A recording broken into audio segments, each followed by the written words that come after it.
with exchanging my happiness for the happiness of others. And then maybe not having a seat, that's okay. And you know, if I don't find a seat, then I have to think, instead of, oh, it doesn't work, oh, I'm not happy. Yeah, of course I can be standing and not be happy, but I can also be very happy and think, well, you wanted to exchange your happiness for the happiness of others.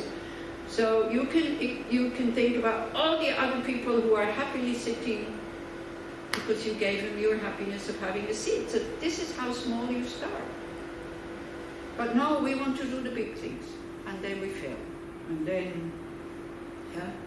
So just by having these aspirations, slowly, slowly the mind will start to pull along with it. But if it wouldn't be for people like the Dalai Lama, or for if you have gurus, really think, you know, where would you be without that inspiration? Even people like you, they tell me, you're so inspiring. Okay, I might be inspiring. Why am I inspiring? Because I have a guru who inspired me to practice this. I read Buddhist books before. I didn't do anything. I just thought, yeah, very nice and very da-da-da, this and that. But to really do something, I needed Kirti Center Rinpoche. Yeah. And now also, he's not around anymore, but all the other gurus, listening to them, seeing them, how they behave, feeling their energy, feeling their wish to benefit others. I mean, the Dalai Lama, he's so inspiring. You know, when he says, there was a long life Buddha for him, I don't know if anybody saw it or looked at it or heard it, when he said, I'm so happy that I have a long life, because I can benefit so many beings with my long life, and I think I can live another 10 or 20 years. Yesterday with these young people, he said, I'm convinced, yeah, did you hear, I will live another 20 years. And he said also things like, you know, if I die, I want to be amongst people who, with the morning, it was very good, so I thought, he must have heard that I need something to say beneficial here to this one, because we discussed it. So there he gave the answer. I want to die amongst people who love me, who care about me, but not the ones who want to keep me, and not the ones who are happy that I'm dying, like the Chinese army, the Chinese officials, he said, or something like that. Yeah, so like that. So it was very, very moving how he said, I want to die in India. Kind of, don't bring me back to Tibet. I want to die in India. He said very clearly. Also, okay, so maybe we can generate at least a little bit of trust that just reciting these verses will create what Nagarjuna says, the way to amass limitless benefit. And when you see, you know, that when you study Nagarjuna's text, you see that, wow, he's an amazing being to write these texts. Then we start to believe also when he said it's kind of amassing a merit, it will amass a merit, we start to have to trust. Because why would he lie? So that, when did Nagarjuna live? Anyway, a long time ago, huh? First century, second century. First, second century. So why would he lie so that we still recite his prayers thousands of years after he has died? What's the use for him, you know? Okay. So therefore, each day, 3 times a day, before a statue, stupa, or elsewhere, you should perform the recitation of the following verses. Elsewhere means something that reminds you of your practice. So it can be anywhere. It can be any object. It can be looking at war scenes, kind of going, I really don't want to be reborn with an ordinary mind in that world anymore, where I am part of it. It can be scenes of storms, forest fires. I really don't want to be reborn again into this ordinary world where I am creating also this climate change. You know, it can be anywhere. So again, it's not, you know, Buddhism is very dynamic, very flexible. You take the things, you look at them, and you find out what will help. Where do I kind of take refuge? 3 times a day, where it reminds me of what I really want to do. You decide. That's why. Or elsewhere. So, what the verses you say, of course, this is for Buddhists, honoring in all ways the Buddha, Dharma, and Sangha, and also the Bodhisattvas, kind of being inspired by them. So that's why the more realized our mind is, the more we really care about others, the more they will listen to us, and the more we will be able to inspire them, if it's their karma to be inspired. As I said, Buddha is not only potent. One also has to have the karma that others get inspired by you. Even the Dalai Lama, the Chinese hate him, the Chinese officials. I take refuge in them and pay homage to those worthy of homage. So it can be other beings who inspire you to attain the goal you want to attain. Right? Taking refuge means, I want to get out of samsara. I don't want to be, okay, what is samsara? Our 5 contaminated aggregates that we take on again and again and again and again, under the control of ego-centeredness, meaning wrong views or ignorance, attachment and aversion. And we are under the influence of those afflictions, delusions, kleshas, however you want to call them. Can we see that? If I could throw them away, I don't know about you, but I would throw them away immediately. Okay. Then comes the first steps in this Buddhist path. As I said, ethical conduct. I turn away from all negativity and embrace all merit. I rejoice in all the merit amassed by all sentient beings. So instead of being attached to everything that is negative, we start to see the good things also. And we rejoice. There's so much good happening in the world also. But in the news, and what we are kind of latched to is the negative things. So we have to train to go the other way. With bowed head and palms together, humility. I need help on this path. I can't do this alone. I beseech all perfect Buddhas to turn the wheel of Dharma and remain as long as beings remain. A Buddha will only manifest if it's of benefit. If it's not of benefit, why would they manifest? Right? And they do that spontaneously. They know because they have wisdom. So we have to ask. So then it's a clear sign that they are beings who want the teachings. And with this bowed head and palms together, we're asking for blessing, we're asking for inspiration. And that can be very, very powerful, but we think it's not working, I don't want to do that. We don't even try. When we're blocked or locked or lost, someone say, hey Buddha, come on, I need help. And do a visualization of the help coming. Visualize the Buddha, because it wakes up your Buddha potential. It brings you say, there is somebody there who is always there caring for me.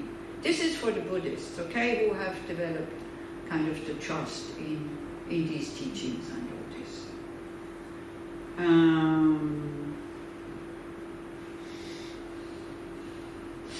Otherwise, if you're not asking for blessings, I can't remember where I read it. I think it's Gachin Rinpoche who said, anybody knows Gachin Rinpoche? Yeah, it's like, you just melt when you're in his presence. You are just soft, open, kind.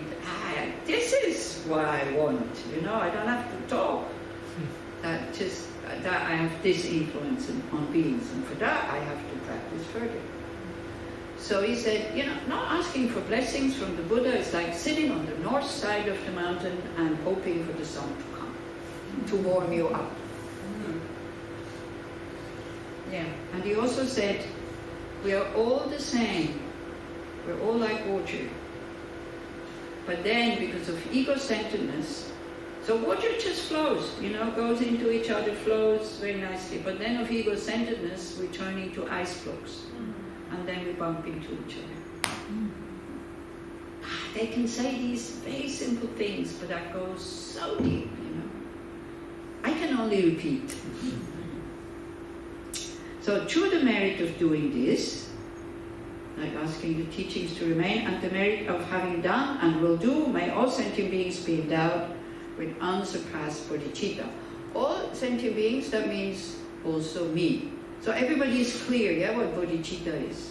Chitta means mind, body means awakening, having the wish to attain enlightenment, but not just for you, but in order to be able to guide others to that state. You cannot give them enlightenment, but you can inspire them and guide them, the same as the gurus do for us now.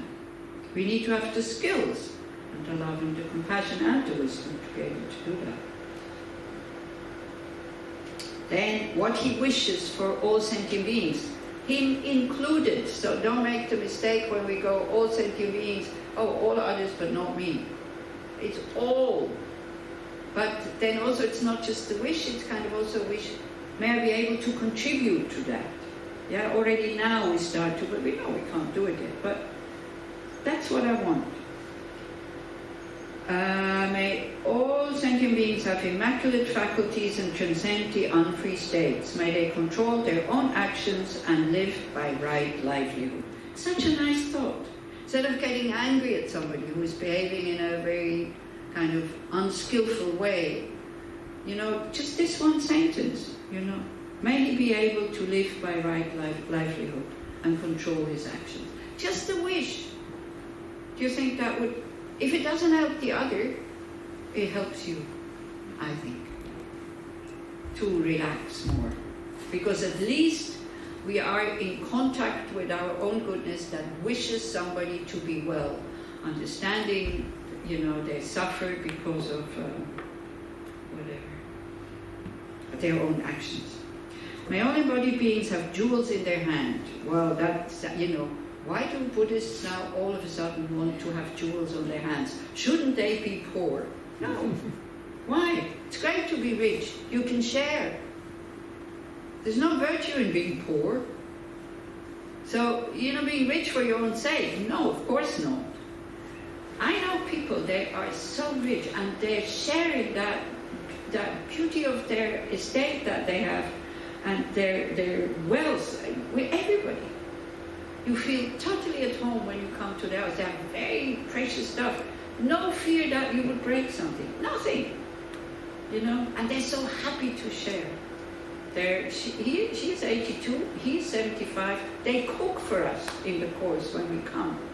They don't want any money. If they, if we give it, they take it. If not, absolutely no problem. That's what I want, to be totally without fear, to be able to give like this. So we have to learn. You have to learn to give, which does not create fear yet. But to learn, to give. Yeah, it's training. And why are they so in such a state? Because they've done that in previous lives.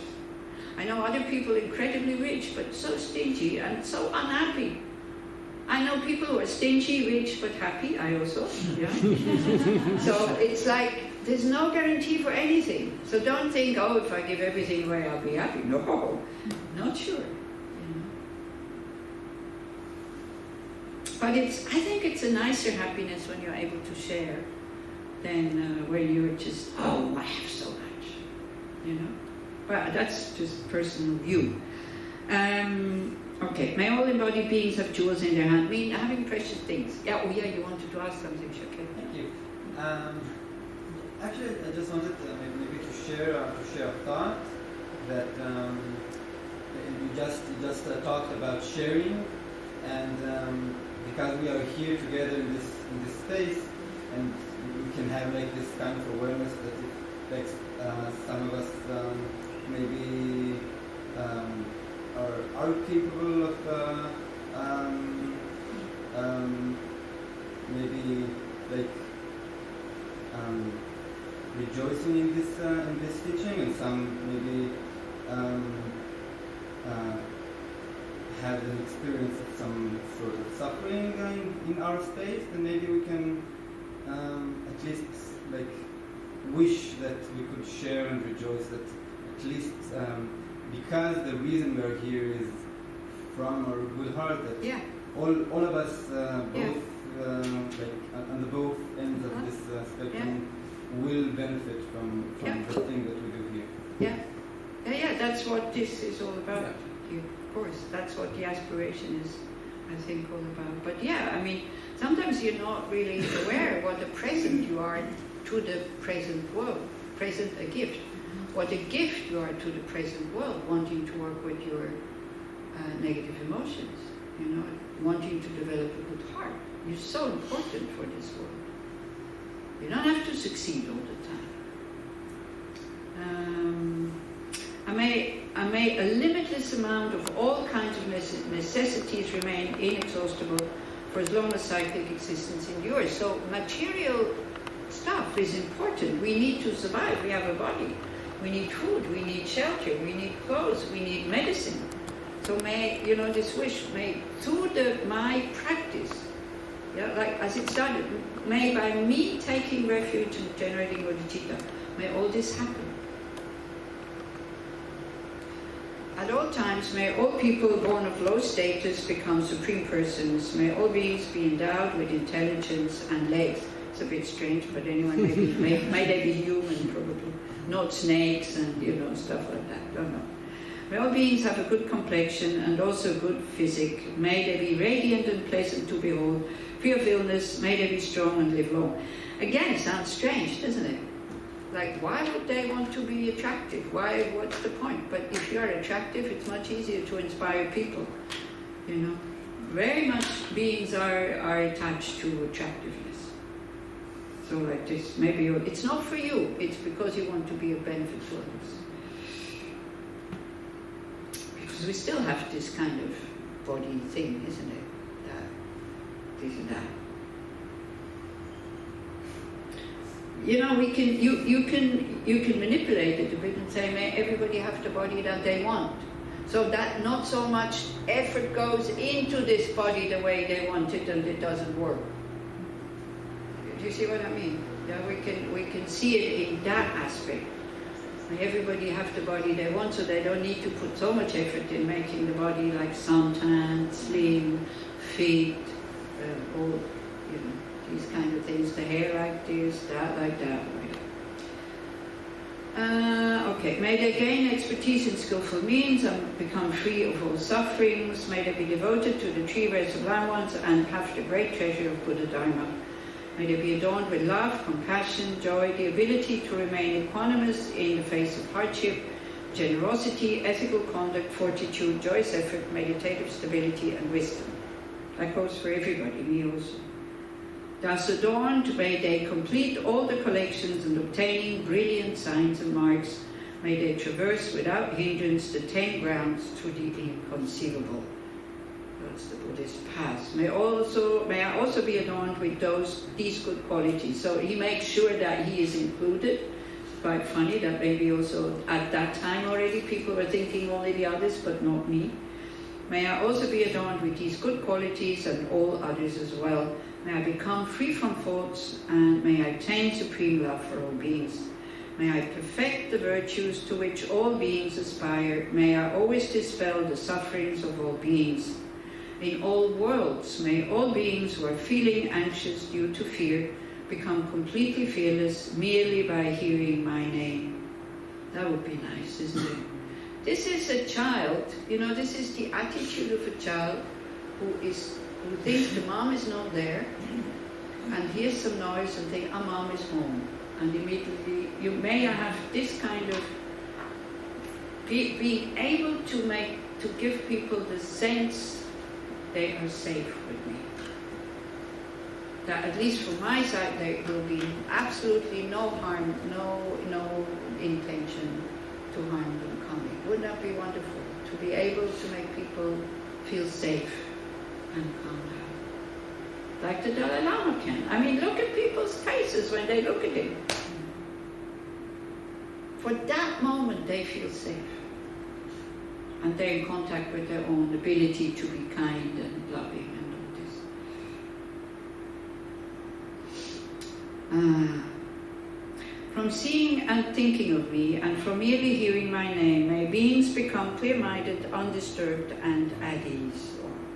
May it be definite that they will awaken, and in all their future lives may they attain the 5 superknowledges in all ways. May I always do what brings benefit and happiness to all beings. May I always dissuade all at once all those beings. This is such a nice wish also, yeah? May I always dissuade or stop all at once all those beings of any world who intend to engage in negativity, and now the very important thing, without doing them any harm. I'll start crying in a minute because I find this such an inspiring wish. May I be able to stop others from harming others without harming them. Because usually we stop with anger, we want others to stop what they're doing and Anger is a wish to harm. We don't want them to be happy. They just have to stop. But not for their happiness, but for my happiness. And the other one also. This is again like the slave. Here's a little bit different. Like the earth, water, wind and fire, medicinal herbs, and the trees in the wilderness, may I always freely be an object of enjoyment by all beings as they wish. May I be like the forest for those who need a forest. May I be like an ice cream for those who need an ice cream. May I be a bed for those who need a bed. Like, I found what I'm looking for. Not because of attachment, because that's what we want, actually. May I always be able to make people happy. But why? So that they get attached to me. So it's quite amazing how we want people to like us, and they will only like us when they're attached, because they don't see my shortcomings when they're attached. And we actually want them to create negative attitudes. That's what we ordinary beings want. They will come in the verses, you will see. That's how cruel we are. You know, when they're not attached to us anymore and love somebody else, we get upset. That's a clear sign. We wanted them to be attached to us, so they're not looking at anybody else. It's not about love here, it's about me. You know? And it's so natural, it's so normal. This also. May I be beloved of beings, and may they be more beloved to me than myself. May I bear the results of their negativity, and may they have the results of my virtue. Here's the Bodhisattva now, giving away his good energy and everything. Yeah, if you have problems with the air condition, try to find a spot where it's like not too hot, not too cold. That spot does not exist. You can get used to also. That's true. But if you're sitting right underneath, then you need to really like it. If the merit of making such statements, as long as there is even one sentient being somewhere who is not yet free, may I remain in the world for that being's sake, even if I have attained peerless awakening. If the merit of making such statements were to be material, it would not fit into worlds as numerous as the grains of sand in the Ganges. This is what the Blessed One has said, and the reason is here to be seen. The worlds of beings are immeasurable, and the intention to aid them is likewise. So this can be, your daily practice, for example. So it can be a dedication, it can be an aspiration, you can use it as you like. You can do it before you practice, after you practice, or just that. Because it will slowly train the mind, which then is ready to hear what we are going to discuss next, meaning Shantideva's guide to a way of life. You all know the prayer, may the supreme jewel of bodhichita that has not arisen arise and grow. May that which has arisen not diminish, but increase forevermore. And that's it. I think I looked it up in the prayer booklet. It's on page 24. That's why I sent you the prayer booklet. It's from 2011. Doesn't really matter. I didn't find a new one. You need to. Anyway, it's quite simple. So it goes, bodhicitta, the mind, to eliminate all your negativities, develop all the qualities so you become a Buddha.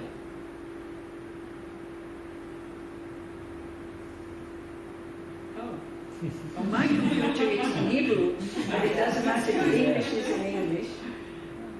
So this text actually is an essence of that prayer. No, the other way around. The text is an essence of that. No. The prayer is the essence of the text.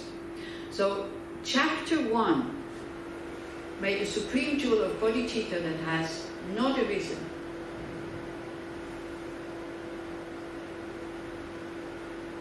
Which page? 24.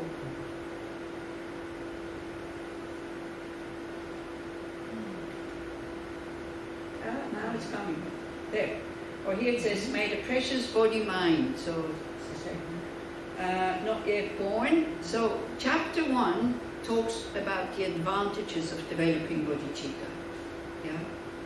So that you get interested in kind of practicing. We're not going there because otherwise we spend another 6 years, I think we started to take 6 years ago or something like that. Because we went very slowly in Corona, because it was impatient, so we went really almost verse by verse, and people had homework to do during the week and like that.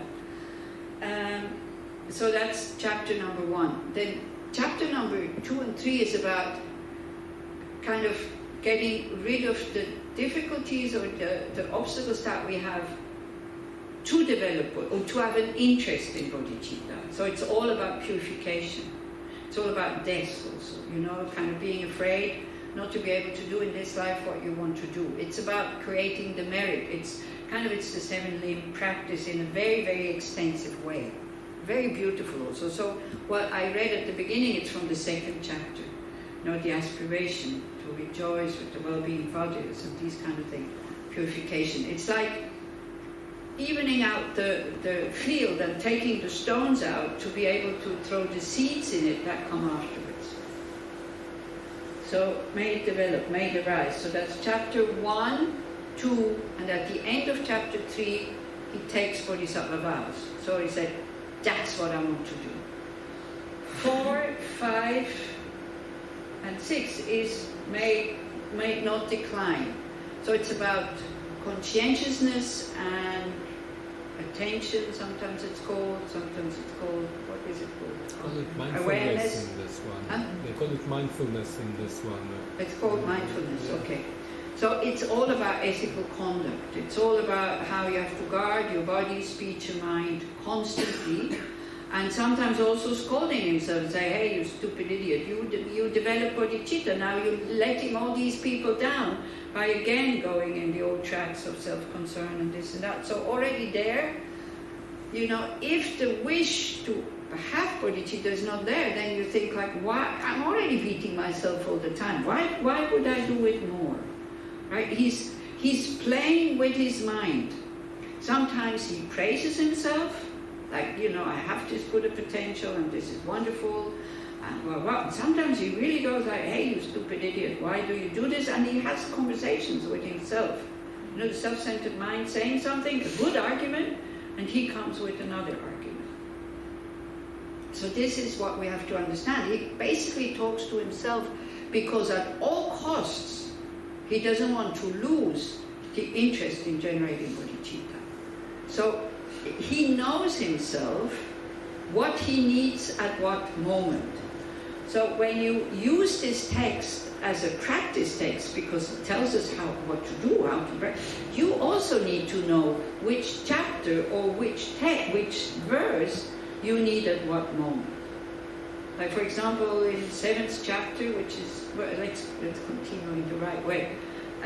Okay, great, thank you, David. Conscientiousness, guarding alertness, okay? So the 3rd is like he says, yes, that's what I want to do. Knowing it will be a long way, knowing it will be difficult, but also knowing what it needs. So he already had the teachings of how to become a Buddha is by practicing the 6 perfections. So you can also find the 6 perfections in this text. The text that, you know, the practices will support to develop or to practice the 6 perfections. So you can see some of them is patience, enthusiasm, meditation, and wisdom. What is missing? It's only 4. Which? Generosity and ethical conduct. Yeah. So where could you find it? Guarding alertness. Huh? Conscientiousness and guarding alertness. Definitely ethical conduct is all there. Generosity is in the 2nd chapter where he makes offerings to all the Buddhas because, you know, to create the merit, like from the 7-limb prayer, the 2nd limb, you remember? Reverently I prostrate with body, speech and mind, like devotion. I present vows of every type of offering, actual and imagined. And he makes such beautiful, elaborate offerings, you know. Like also, then, it can be inspiring to you, it cannot. So because he offers beautiful bathhouses, with mirrors and scented. And somebody said,